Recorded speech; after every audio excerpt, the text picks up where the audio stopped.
नमस्कार। आप सुन रहे हैं मुंशी प्रेमचंद की कालजयी कहानियां, बड़े भाई साहब कहानी, जो कि कुछ इस प्रकार है। यह कोई 30 बरस पहले की बात है। मैं उन दिनों 5वें दर्जे में पढ़ता था। मेरे साथ जो लड़का बैठता था उसका नाम था नंद कुमार। उम्र में वह मुझसे कोई 2-3 साल बड़ा रहा होगा। उसकी मूंछें निकल आई थीं। मैंने तो अभी मूंछ का नाम भी न सुना था। वह अपने घर से कभी कभी घी और सत्तू लाता और मुझसे कहता, आओ भाई, खाओ। मैं भी बेधड़क खा लेता था। मुझे याद नहीं आता मैं कभी अपने घर से कुछ लाया हूं या उससे कहा हो, आओ भाई, खाओ। वह मुझसे बड़ा था। शायद इसलिए मुझ पर रौब जमाता था। मैं कोई चीज लाता तो वह मुझसे छीन लेता, कभी रबर, कभी पेंसिल, कभी किताब। अगर मैं कहता, दे दो भाई, मेरी चीज है, तो वह झल्लाकर कहता, तेरी चीज क्या है?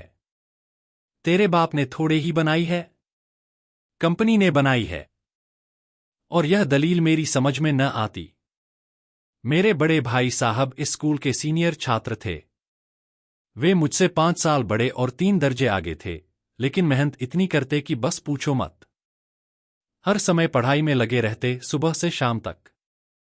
कभी अमरकोश रटते, कभी व्याकरण के सूत्र, कभी गणित के सवाल। मैंने उन्हें कभी खेलते नहीं देखा। उनके चेहरे पर हमेशा गंभीरता और सोच का भाव रहता था। वह अक्सर मुझसे कहते, देखो, पढ़ाई कोई खेल नहीं है, मेहनत करनी पड़ती है। हम यहां पढ़ने आए हैं, खेलने नहीं। तुम्हें मेरी राह पर चलना चाहिए। और मैं चुपचाप सुन लेता। एक बार गर्मी की छुट्टियों में मैं अपने मित्रों के साथ मैदान में कबड्डी खेल रहा था। अचानक बड़े भाई साहब आ पहुंचे। मैंने उन्हें दूर से देख लिया और तुरंत खेलने से रुक गया, लेकिन वह मुझे देख चुके थे। घर पहुंचते ही बोले, तुम कब समझोगे? कब तक यूं ही समय गवाते रहोगे? हम लोग यहां अपने मां बाप के पैसे से पढ़ने आए हैं, न कि खेलने कूदने। तुम्हें अपनी जिम्मेदारी समझनी चाहिए। मैंने डरते डरते कहा, भैया, मैं तो बस थोड़ी देर खेल रहा था। वह बोले, थोड़ी देर का मतलब जानते हो? थोड़ी थोड़ी देर करके ही आदत बनती है।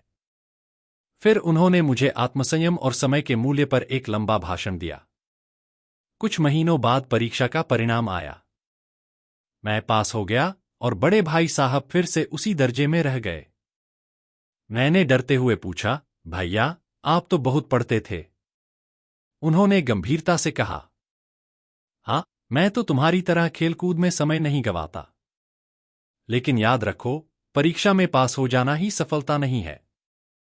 असल बात है चरित्र, अनुभव और गहराई। पढ़ाई केवल नंबर लाने का नाम नहीं। तुम अभी नहीं समझोगे। मैंने सिर झुका लिया और सोचा, भैया हमेशा सही ही कहते हैं। और फिर से पढ़ने बैठ गया। मैं उम्मीद करता हूं कि आपको मुंशी प्रेमचंद की यह कहानी पसंद आई होगी। अगली बार फिर एक नई और प्रेरणादायक कहानी लेकर आपके सामने प्रस्तुत होऊंगा। इस कहानी का अगला भाग या और भी सुंदर कहानियां सुनने के लिए हमारे चैनल पर जरूर आइए। धन्यवाद।